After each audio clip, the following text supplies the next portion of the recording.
আপনি কি কখনো কোনো দিন একা নিরালায় বসে ভেবে দেখেছেন কত কি পাল্টে গেছে আমাদের আশেপাশে? আচ্ছা, তাহলে আমি আপনাকে কিছু ভাবাই। চলুন, একবার নিজের ছোটবেলাটা ভেবে দেখুন। তখন কি সুন্দর ছিল, তাই না?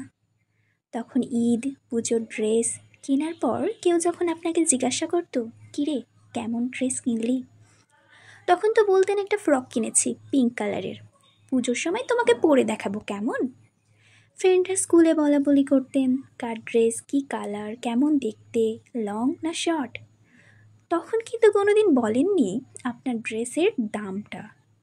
কিন্তু এখন যদি আপনাকে একই প্রশ্ন করা হয়, তাহলে আপনি কি বলেন জানেন? আপনি বলেন তেমন কিছু না, ওই 3,000 টাকার একটা নর্মাল ড্রেস কিনেছি। দেখলেন আপনার মানসিকতার পরিবর্তন? ভাবলে অবাক লাগছে, তাই না? সেই আপনি কত পাল্টে গেছেন।